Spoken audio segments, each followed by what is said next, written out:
초유의 갈등 상황이에요. 이준석 당대표의 이야기 들어보시죠. 선대위 내에서 업무 지시 사항에 반발하는 사람이 있어가지고 선대위 운영 체계상 개선을 바로잡고자 이야기를 했습니다. 본인이 담임한 업무에 맞는 것을 제가 지시했는데 본인이 상임선대위원장 말은 들을 필요가 없다고 공개적으로 발언하는 바람에 좀 언성이 높아졌던 것 같습니다. 지금은 그럼 의견 조율이 다 끝나는 상태인가요? 뭐 하기에 달려있다 봅니다. 갈등이 최고조입니다. 당신이 나가지 않으면 내가 나가겠다. 이준석 대표가 지금 입장은 이렇습니다. 당신이 나가지 않으면 내가 나가겠다. 자, 전재수 의원님. 아무리 어린 당대표지만 표현이 좀 부적절했군요. 아무리 젊은 당대표지만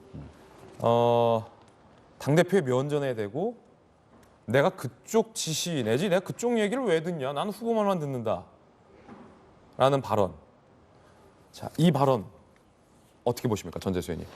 그러니까 이제 뭐 국민의힘 일이라서 뭐 제가 뭐라고 말씀드리는 게 좀 조심스럽긴 하지만 아니 만약에 이게 민주당이라면 그런 거죠. 그러니까 이제 이준석이라는 30대 당 대표 이분이 이제 당 대표로 선출이 될 때 일정 부분 국민들의 기대와 열망이 있었습니다.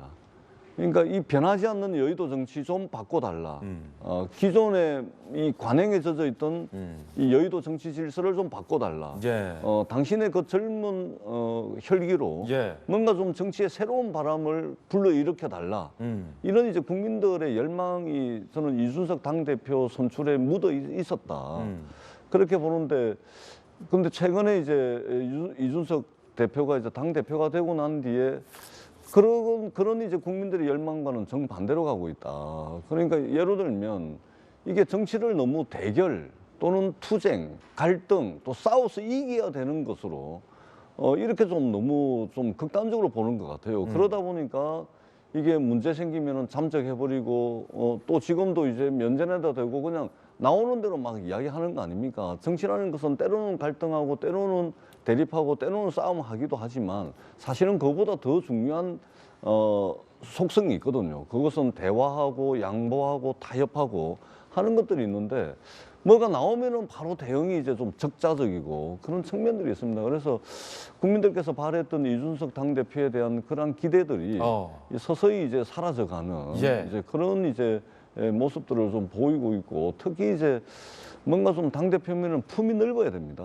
다양한 이야기들도 듣고 설사 이 면전에서 듣기 싫은 이야기를 하더라도 따로 만나서 이 서운한 그 이야기를 할 수는 있지만 그 자리에서 막 탁자를 치고 나가버린다든지 자기 하고 싶은 대로 하는 겁니다. 정치는 그렇게 하는 것이 아니죠. 정치는 혼자 하는 것이 아니죠. 생각이 다 똑같을 수가 없죠. 그래서 때로는 양보하고 때로는 당대표 나이는 젊긴 하지만 당대표로서 넓은 울타리를 가진 그런 이제 좀 리더십이 필요한 시점이 아닌가 그렇게 생각을 합니다. 사실은 전재수 의원이 이준석 대표의 어떤 당대표 선거 때부터 계속 응원을 했는데 이 대표에게 애정어린 쓴소리를 했어요. 당대표가 번번이 갈등이 한 축이 돼서는 안 된다라는 이준석 대표의 쓴소리. 제가 볼 때 두 가지 문제점이 있는 것 같습니다. 두 가지 상황. 이재명 베테랑 기자께서 더 잘 아시겠지만 묻겠습니다. 조수진 의원이 저러면 안 돼요. 1. 면전해야 되고 내가 그쪽 얘기 왜 듣냐 후보만 듣겠다. 라는 후보와 당대표 사이에 오히려 갈등을 유발하고 당대표의 권위를 깔아뭉개는 저런 발언과 조롱 동영상, 저런 행동에 대한 비판이 있고 두 번째는 이것과 별개로 지난번 윤석열 후보와 이준석 대표가 갈등을 표출하며 참석하고 그때도 당대표 업무 거부했는데 이번에 또 안 하겠다라고 하는 것이 반복되는 것에 대한 비판 여론이 이 두 축으로 있는 것 같습니다. 이재명 기자. 이건 뭐 양비론을 안 필 수가 없는 거죠. 누구 하나 칭찬받을 수 없는 그야말로 글쎄요. 국민의힘의 민낯을 지금 보여주고 있는 그런 장면이 아닌가 싶은데 물론 이제 조수진 최고위원, 수석 최고위원이기도 하고 공보단장이기도 한데 참 이해할 수 없는 행동이죠.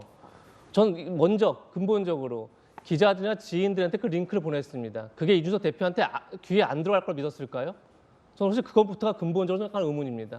마치 이준석 대표한테 보란 듯이 보낸 게 아닌가라는 생각이 들 정도로 과연 그것을 진짜 몰랐을 거라고 생각했을 거 자체가 좀 아닌 것 같고 그리고 그 발언 자체가 그쪽 말을 왜 듣느냐도 중요하지만 난 윤석열 후보 말만 듣는다. 라는 말도 굉장히 문제가 심각한 얘기죠. 그런 비민주적인 어떤 충성 경쟁이 얼마나 정부나 정당들을 무능하게 만들었는지 우리는 수없이 봐왔죠. 그런 점에서 전 조수진 공보단장이 일단 기본적으로 사고를 불렀다 이렇게 생각이 듭니다.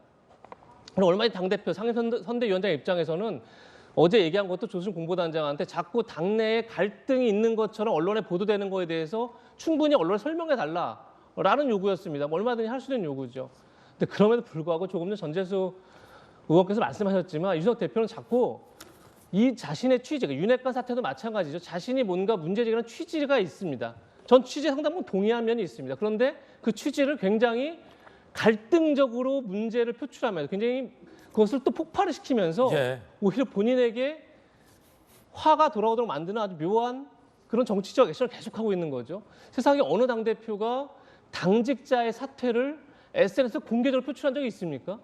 그런 당대표가 지금까지 있었겠습니까, 정말? 거기다가 당직자의 사퇴를 자신의 거취에 연계시키는 당대표가 역대 있었습니까? 예. 그러니까 그런 점에서 그 문제의식을 공감하는 사람조차도 아니 왜 저렇게까지 행동하지라는 거에 대해서 도저히 이해할 수 없는 거죠. 그런 점에서 사실 조금 전 전재수 의원께서 아주 좋은 지적을 했는데 이준석 당대표가 어떻게 선출됐습니까? 그것이 지금 윤석열 후보, 이재명 후보의 선출까지 이어진다고 생각합니다.